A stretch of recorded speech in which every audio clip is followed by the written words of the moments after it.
Hi everybody, Dr. Adrienne with Healthy Living Chiropractic. Hope everybody's doing great today. Can you believe it's already almost the end of April? We've been talking about detoxing all month long, and today we're just going to kind of round out that month with discussing kind of some healthier cleaning products. We've talked about detox programs, we've talked about pooping and drainage, we've talked about personal care products and kind of what types of toxins and things to look for in there. And today we're going to discuss cleaning products at home. So just like our discussion last week, your skin being the biggest organ is porous, meaning that it can absorb things as well as it can release things. So if you have the toxic products and toxic chemicals that you're working with, you can absorb those into your skin, and that can definitely disrupt your health. So we're going to talk a lot about that today. Also too, you can inhale these products as well, or inhale these chemicals, and those can cause some nasal and respiratory issues as well too. So let's dig in. So we're going to talk about some kind of ingredients that you may have in some of your cleaning products that you're going to want to get rid of, ideally, because we don't necessarily need them in our houses. So there is something called quaternary ammonium compounds, also known as quats, which I had never actually heard of these before. So after doing my research, I learned quite a few things. But quats are used in cleaners that are designed to be antimicrobial or antibacterial. So basically, when you see things advertised on your Clorox wipes saying kills 99.99% of viruses, those chemicals or those materials that are killing those are called quats, and they can be very negative, have negative effects on your health. They're used quite a bit in hospitals and in schools, and like I said, mentioned like on the Clorox wipes, that's one thing that uses them quite a bit. And they have extremely long names. They go by the names of acronyms CBC, DDAC, or ADBAC, or a couple of them. But nonetheless, they can be linked, the use of them and absorption of them can be linked to reproductive health issues, can be part of the causes of antibiotic resistance. So some bacteria and kind of the superbugs that have come up in the more recent years, a lot of them can be attributed to there being these kinds of products that are killing all the bacteria. They become more resistant. In addition, they can cause respiratory irritation, skin irritation. I would always recommend, if you have to use products like these, always use gloves. So if you're grabbing those Clorox wipes, and we'll talk about some non-toxic options today, but always put some gloves on so you can protect your hands from these. You definitely don't want to be absorbing these kinds of products. All right, chlorine bleach gives off toxic byproducts that we can inhale that are bad for you, right? If you remember from last week, we talked about dioxins. That's another type of chemical that can be definitely negative. They are linked to the endocrine disruptors, if you remember those, kind of how they can mess with our hormones. We don't want that. They're also carcinogenic, so things that can cause cancer. We also want to try to keep those away from our system as best we can. Ammonia is a chemical compound that is corrosive and can definitely cause serious injury, even death, if at high volumes or high levels. There is some normal release and creation of ammonia in our bodies, in our animals, in our waste, but too much of it can definitely be toxic. So we really don't need to clean with ammonia.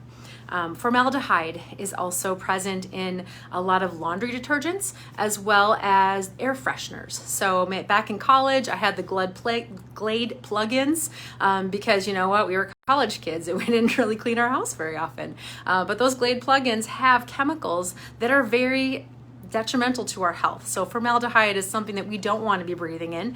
If you have an issue with some odor or some smell and you're trying to clean things out, a couple suggestions I could use or would give you would be using some essential oils. So here's one from doTERRA called Purify. Another one called Airex. You can just take these and put them in a diffuser, which you can kind of run, which will help clear the air. You could also put it in a spray bottle with some water, a glass spray bottle, which I actually have right here. Glass spray bottle, and spray that around as kind of an air freshener. What I also do with sometimes with what our dirty garbage is take a couple drops of these and put them on a cotton ball, put them at the bottom of the garbage can. That can definitely produce a nice cleaner smell and kind of clean the air. You could also look at air purifiers, air cleaners. We're not going to get into that today, but there's other different options other than using the nasty Glade plugins.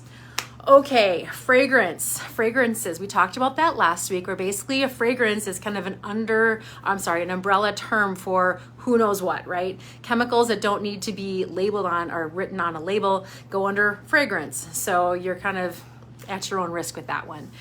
Dyes, a lot of the colorants in cleaning products can contain heavy metals. We don't want to take in metals. That's the last thing we want.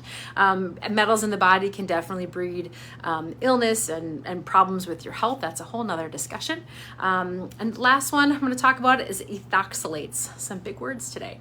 Ethoxylates are surfactant chemicals. So what they're doing is they're designed kind of to break up grease, so your degreasers. Those chemicals can also be pretty intense. They're oftentimes petroleum based. Again, when touched, that's oil, so you don't really necessarily want that.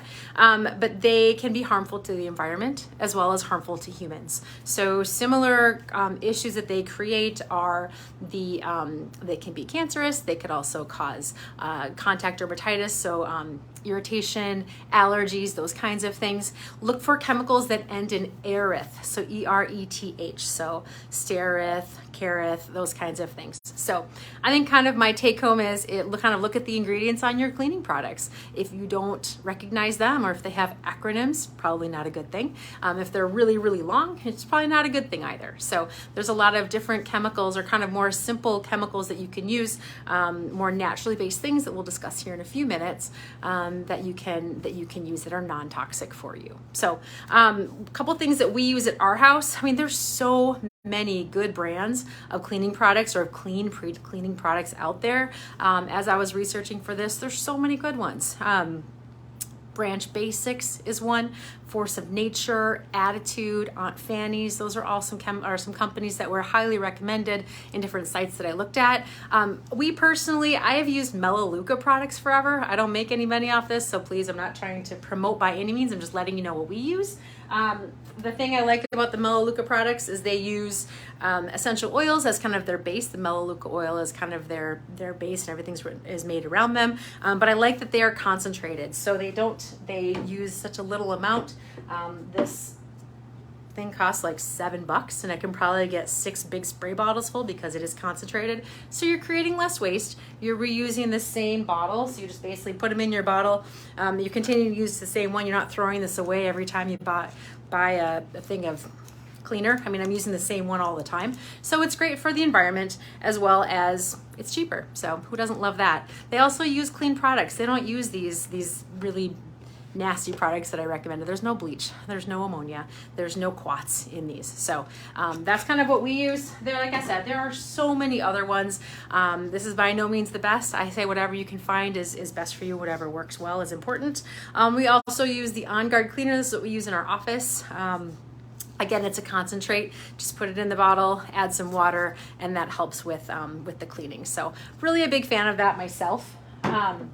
Last thing I want to talk about is you can make your own cleaners. So there are a lot of different websites that can tell you kind of how to do it. Window cleaner is pretty much the easiest one. 2 cups of distilled water or purified water. You don't want to use your tap water. You want to use either RO water or distilled water. And then ½ cup of vinegar. Then you can also put in 10 drops or 20 drops, of your favorite essential oil. And that's going to kind of help with that. Basically, you take those, put it in your bottle, spray it up, or shake it up, and that's your window cleaner. You can use a microfiber cloth, or you can use newspaper. That really helps to get rid of the streaks as well. And that's a real easy, cheap, efficient way to wash your windows. You can also do an all-purpose cleaner, which is similar. It's vinegar, water, a little bit of dish soap, and then you can also put a little lemon juice in there too. That's another way to kind of help with some basic cleaning as well. So lots of different options. There's people make their own laundry soap. You can make all kinds of things. It's not that hard. It's pretty affordable, but like I said, there's also a ton of other companies that are out there that can make really great non-toxic products. So get the Clorox wipes out of the house, get the big degreasers out of the house, do the best you can to put kind of healthy things in your household, healthy things on and around your body. If I'm here, if there's anything you guys need, please feel free to reach out with questions. I hope that you guys have learned something today in the last couple weeks regarding detoxing, regarding kind of decreasing your body's overall toxic load by looking at the things that we use and the products that we use every day. And I hope that you guys have a great rest of your day. Adios.